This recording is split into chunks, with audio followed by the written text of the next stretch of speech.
para ello tenemos a dos especialistas que van a estar con nosotros en nuestra mesa. Vamos con la primera de ellas. Soy la doctora Lucely del Carmen Cetina Pérez. Mi especialidad es oncología médica. Escogí esta profesión porque para mí oncología es un verdadero reto en el cual no es solamente curar, sino hay mucho más allá de ello. No existe una detección oportuna para el cáncer, específicamente cáncer cervicuterino, debido a que generalmente las mujeres no acuden a un sistema de salud para la detección oportuna después de iniciar la vida sexual. Todavía nos falta incrementar la cobertura en nuestro país para incrementar la prevención específicamente del cáncer cervicuterino. Bueno, pues ya estamos aquí en la mesa de salud a ciencia cierta y a mí me da de verdad muchísimo gusto dar la bienvenida a la doctora Lucely Cetina Pérez. Muchísimas gracias, doctora, por estar aquí. Al contrario, muchísimas gracias por la invitación. De verdad es un honor estar aquí para difundir algo tan relevante como el tema de hoy. Sí, que vamos a platicar, doctora, decíamos a propósito de la conmemoración del Día Mundial contra el Cáncer. Hoy vamos a platicar, lo vamos a centrar en esta mesa en el cáncer cérvico-uterino. Entonces, si está de acuerdo, doctora, empecemos platicando sobre qué es, cómo definimos el cáncer cérvico-uterino. El cáncer cervicuterino es una proliferación de células malignas en el cuello del útero. Es una enfermedad que es completamente asintomática en sus primeras fases, motivo por lo cual la detección oportuna y la prevención son fundamentales para todas las mujeres que hayan iniciado vida sexual. La prevención como tal se lleva a cabo desde la infancia, es importante recalcar. Muy importante, sí.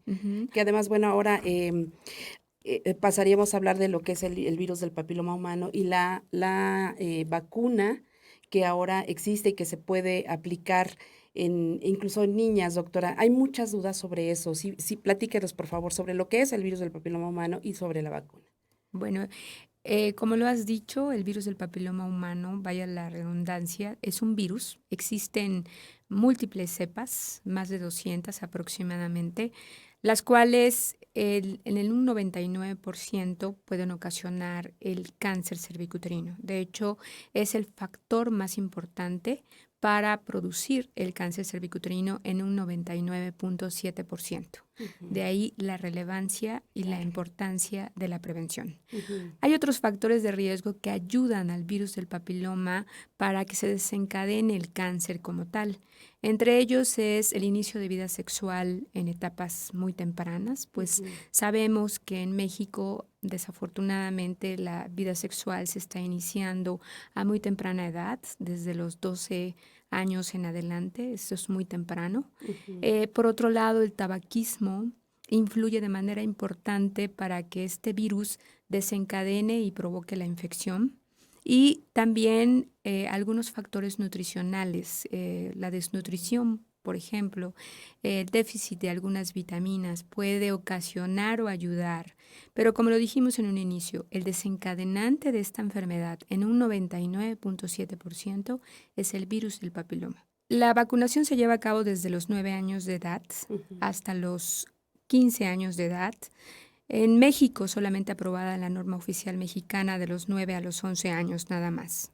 Sin embargo, hay estudios recientes a nivel internacional de que la vacuna se pudiera aplicar a jóvenes que incluso ya hayan tenido vida sexual y podemos prevenir de alguna manera todavía esta infección o desencadenar más bien el problema fundamental que es el cáncer como tal. Los niños en otros países también son vacunados y esto es con el objetivo de tratar de prevenir, debido a que los niños pues son portadores. Las niñas son las que finalmente sufren con mucho más frecuencia esta infección. Las vacunas van dirigidas no solamente para prevenir algunos cánceres, como el cáncer cervicuterino fundamentalmente en las niñas. En los niños se previenen otro tipo de cánceres, como el cáncer en cavidad oral, cáncer de pene, que es muy raro, pero que también existe, y las verrugas anogenitales. Ya. ¿Dónde se puede adquirir la ¿Dónde vacuna? ¿Dónde s- se la pueden aplicar? ¿Dónde se la pueden aplicar? En todos los centros de salud. Ajá. Debería de ser gratuita, Ok. sobre todo para las niñas de 9 a 11 años de edad. De 9 a 11. Muy Ujú. bien. Bueno, vamos a pasar con algunas preguntas del público, doctora. Sí, Nos están amablemente enviando Carla82, aparece en Twitter. Nos pregunta en qué etapa todavía es curable el cáncer de útero. el cáncer del cuello uterino es curable de preferencia en etapas tempranas. Desafortunadamente, entre más avanzadas de la enfermedad, menos probabilidad de curación. Pero es importante aquí decir que los dividimos en 4 fases principalmente. En la fase 1 tenemos todavía 90% de probabilidades de salir adelante. Sí. En las fases 2, 3, las probabilidades son aproximadamente de un 80%. Pero las etapas 4, que es cuando ya se ha salido de la pelvis principalmente, las probabilidades de curación oscilan hasta en un 30%. De ahí la importancia de la prevención y de realizarse estudios. Y de la detección oportuna. Así es. Sobre la detección temprana, doctora, ¿cuáles son los estudios que se tienen que hacer? Y si pudiéramos un poco ilustrarlo, ¿cómo se los explicamos a la gente que no se los ha hecho, que no se los hace con regularidad? ¿A partir de qué edad tendríamos ya que estarnos haciendo los estudios de manera regular? ¿Y en qué consisten estos estudios? Porque también de pronto hay mucha ignorancia y hay mucho miedo para realizarse Sí, estos así estudios. es. Qué bueno que tocas este tema. La detección oportuna es muy importante. ¿Cómo se realiza? Pues hay que acudir con el médico porque lo que hay que hacer es un Papá Nicolau. Ujú. ¿Cuándo deberíamos de hacerlo? Deberíamos de hacerlo por norma oficial mexicana desde los 21 años de edad en la nueva norma oficial mexicana. Es muy importante mencionar que una vez iniciada la vida sexual, 3 años después, debería de iniciarse con la detección oportuna y este consiste principalmente en el Papá Nicolau. Ujú. Para esto hay que acudir a un centro de salud. Generalmente en los centros de salud es gratuita y ahí hay otras pruebas. Hay pruebas de captura híbrida que se hacen en sangre, pruebas de PCR que también se hacen en sangre. Y si es necesario, ya los médicos evaluarán para realizar otros estudios como colposcopía u otros para llegar a un diagnóstico oportuno. Porque como lo dijimos hace un rato, es muy importante detectarlo en etapas tempranas. Finalmente, doctora, los estudios, ¿qué tiempo se tendrían que hacer? ¿Qué es lo recomendable? Una vez iniciada la vida sexual, Ujú. 3 años después se Ujú. debe de iniciar con los estudios y su médico va a valorar si hay una infección, debería de ser cada año. Cada año. Si no hay infección en ese momento, puede ser hasta cada 3 años. Pero platíquenos, doctora Lucely Cetina, sobre el programa que está implementando el Instituto Nacional de Cancerología, que se llama Micaela. ¿En qué consiste? Este programa, Micaela, significa Modelo de Atención Integral para el Cáncer Cervicuterino Localmente Avanzado y Avanzado. Efectivamente, es un programa que el Instituto Nacional de Cancerología liderea y está dirigido a todas las pacientes que tienen cáncer cervicuterino. Se les da un manejo integral, individualizado e innovador. Ujú. Es importante mencionar que todas las pacientes que tienen cáncer cervicuterino en etapas localmente avanzadas y avanzadas, todas reciben el tratamiento oncológico individualizado, innovador, porque reciben lo más nuevo. Y por otro lado, reciben un apoyo integral debido a que las apoyamos con nutrición, que es fundamental para que ellas puedan salir adelante, psico-oncología y algología. Entonces, en eso consiste principalmente este programa. Trata de hacer una medicina integral para todas las pacientes que tienen esta enfermedad. Ya. Bueno, pues ustedes pueden entrar también a la página del Instituto Nacional de Cancerología, del INCAN, para que obtengan información sobre este programa, sepan en qué consiste y que también sepamos a qué tenemos derecho y que podemos solicitar en los servicios de salud en México. Muchísimas gracias, doctora Lucely Cetina Pérez, por haber estado con nosotros. Muchas gracias a ustedes. Y vamos a hacer un corte. No se vayan. Regresamos. ¿Sabías que el 26 de marzo es el Día Mundial del Cáncer de Cérvix, decretado por la Organización Mundial de la Salud, donde se hace referencia a la concientización y movilización de la sociedad en temas de prevención y control de la enfermedad?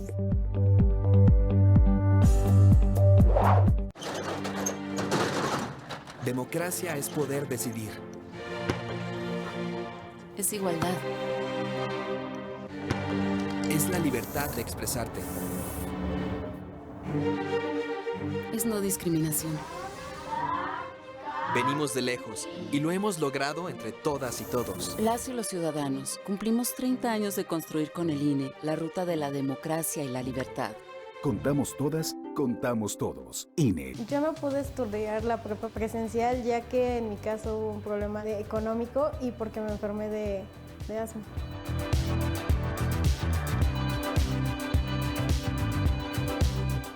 Yo quiero ser bióloga y el profesor es biólogo, él me motivó. Terminar la prepa aquí me va a ayudar a posteriormente terminar esa carrera. Aquí ha llegado con la alegría y el entusiasmo de terminar sus estudios y se le ha apoyado en la parte de matemáticas. Es horario libre. No gasto dinero en pasajes, ya que el Pilar está muy cerca de mi casa. Hay asesorías gratis, ninguno cobra, todo es gratis. Gobierno de la Ciudad de México. Ciencia, salud y entretenimiento para niños y jóvenes en El Show del Dr. Gecko, un programa del Instituto Nacional de Medicina Genómica que no te puedes perder, aquí en Capital 21.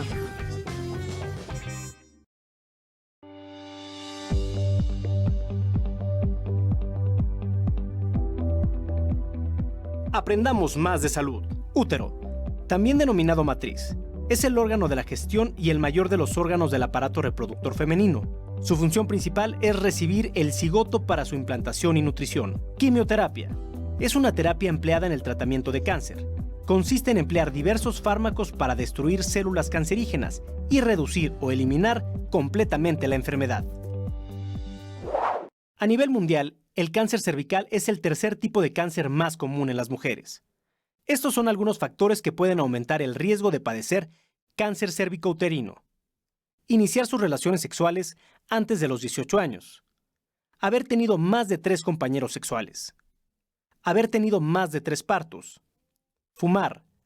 Padecer problemas de desnutrición y no recibir la vacuna contra el virus del papiloma humano. Gina Tarditi, psicóloga, desarrollista humana y especialista en cuidados paliativos. El cáncer es la enfermedad más estigmatizada del siglo XXI.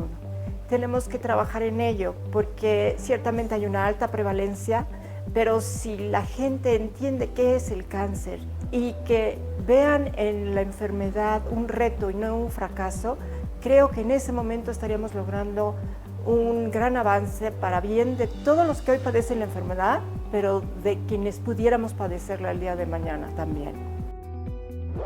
Bueno, ya estamos de regreso en Salud a Ciencia Cierta. Les recuerdo nuestras redes sociales para que por favor se pongan en contacto con nosotros. Para nosotros lo más importante es que ustedes participen.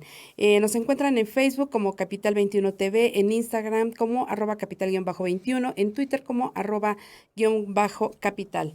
21. Y bueno, me da muchísimo gusto dar nuevamente la bienvenida a esta mesa a Gina Tarditi. Ella es psicoterapeuta, tanatóloga. Muchísimas gracias, Gina, por estar aquí. Gracias a ti, Oli, por la invitación. Encantada de estar nuevamente con ustedes. Muchas gracias. Y bueno, para platicar sobre el tema de cáncer, pero desde otro punto de vista, desde el cáncer tratado integralmente. ¿Por qué es importante? ¿Por qué es importante tratarlo de manera integral, Gina? Es importante porque el ser humano no es nada más que un cuerpo. Tenemos emociones, tenemos espíritu, somos seres sociales y cuando hay un diagnóstico de cáncer, todas estas dimensiones del ser humano se ven afectadas. Entonces, tenemos que cuando hay un modelo integral que atiende todas estas otras necesidades de la persona, el paciente puede transitar por el proceso de la enfermedad de manera mucho mejor. Digamos que se fortalece, entiende que es su enfermedad y tiene a la mano los recursos psicoterapéuticos, o terapias mente-cuerpo, por ejemplo, o información sobre qué es una nutrición saludable y desmitificamos el cáncer también. Yo creo que eso hay que decirlo, ¿no? Y entender que el cáncer no es una sola enfermedad, son alrededor de 200 tipos de cáncer diferentes. Entonces es muy importante individualizar esta ayuda, que el paciente entienda realmente cuál es su padecimiento, pueda desmitificar todas las creencias equivocadas que se tienen sobre la enfermedad, y esto le va a ayudar a fortalecerse y poder continuar con su vida conservando su calidad de vida, de acuerdo a la situación en particular, desde luego. Sí, claro. Entender el padecimiento y además apegarse al tratamiento, ¿no? Porque siempre una noticia o un diagnóstico de cáncer no es fácil. Y no es fácil para la persona que la recibe y tampoco es fácil para la familia, ¿no? Así es, y por eso nosotros hablamos de un tratamiento complementario, ¿no? En el Instituto Nacional de Cancerología, desde hace 10 años, existe el Centro de Apoyo para la Atención Integral, donde precisamente ofrecemos terapias complementarias que no alternativas. Es muy importante subrayar esto, porque lo que cura o controla el cáncer es el tratamiento convencional.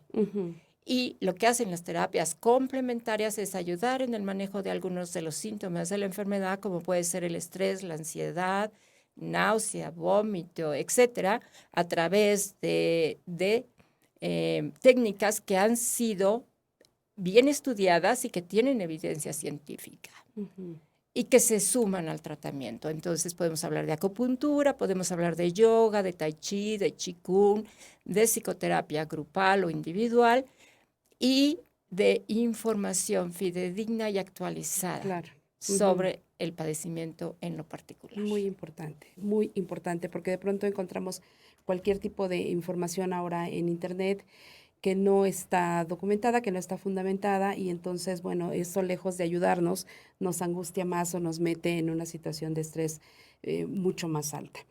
Gina, no quisiera que dejáramos de platicar del duelo, por la pérdida de la enfermedad. Tú has escrito libros muy importantes, ¿no? Como Las emociones y el cáncer, mitos y realidades, y el duelo, cómo integrar la pérdida en nuestra biografía y continuar viviendo plenamente.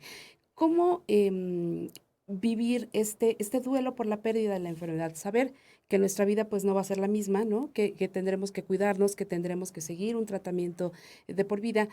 ¿Cómo lo asimilamos? Mira, desde luego, la pérdida de la salud enfrenta a la persona a un cambio total en su vida. Pero si lo pensamos bien, todos los seres humanos tenemos que reconstruirnos muchas veces en la vida.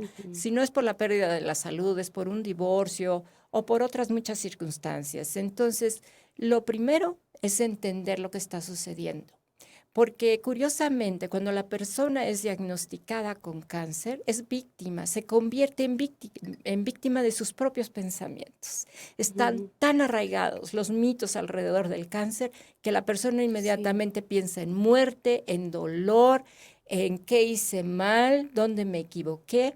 Entonces, si logramos que esos pensamientos no estén atormentando a la persona y que entienda que es una enfermedad seria, sí, pero como hay otras muchas, la persona entenderá que tiene que venir un proceso de asimilación y adaptación a una vida que es diferente, ciertamente, pero no por ello es una vida que no valga la pena de ser vivida. Al contrario, lo que queremos es fortalecerlos de tal manera que puedan continuar con su vida plenamente, aceptando los cambios, claro, que se generaron tanto en el físico como en el entorno y a lo mejor el cambio de roles que por momento, como yo les digo, a veces hay que poner la vida en pausa, al menos por un tiempo, porque no pueden trabajar, porque tienen que estar continuamente en estudios o en tratamientos que tienen consigo efectos secundarios, pero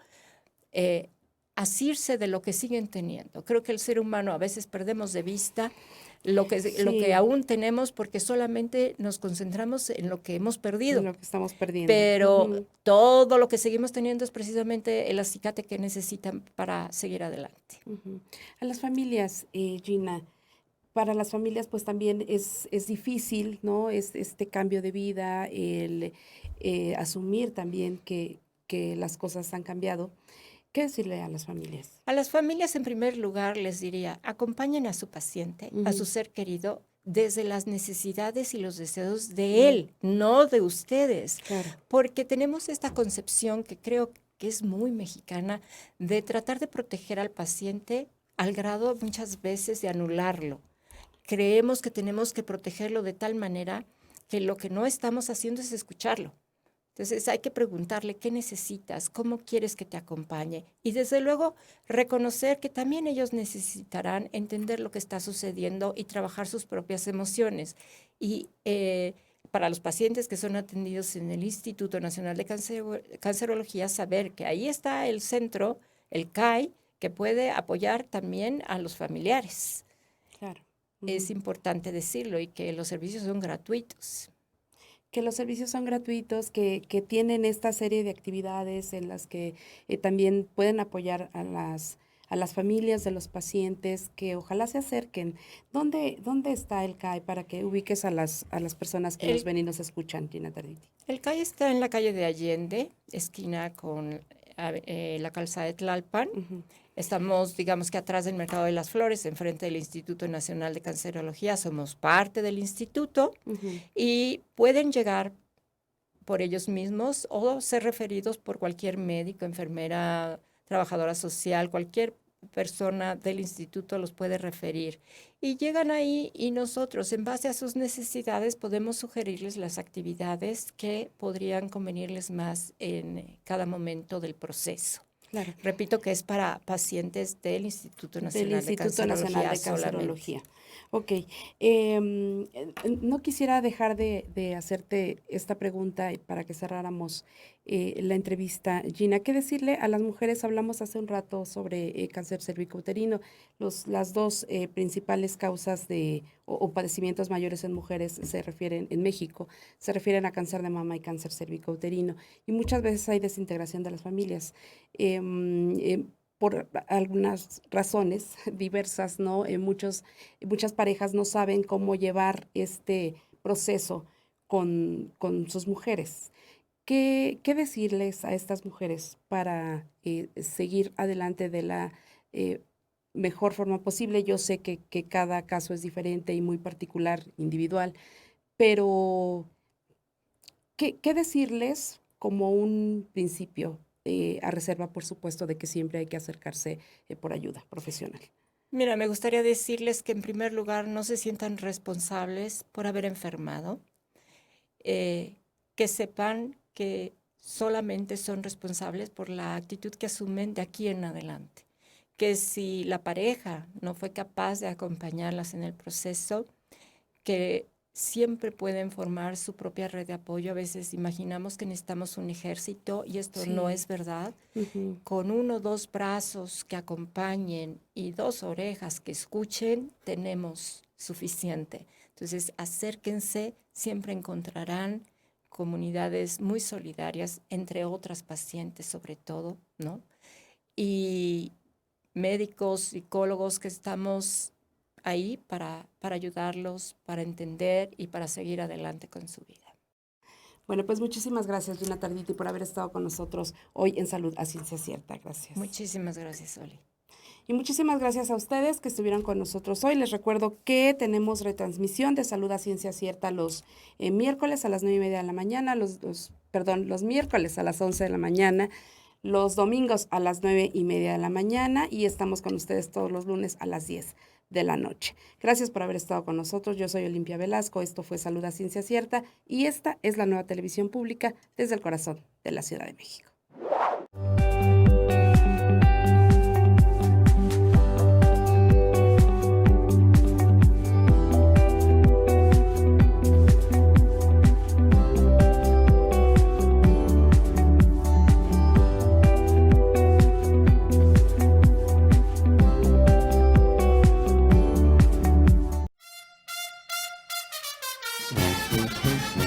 Los invitamos a disfrutar del programa Intangible.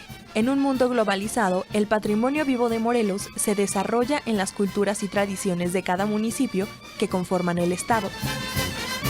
El maíz, nuestro maíz, creo yo que es nuestro principal sustento.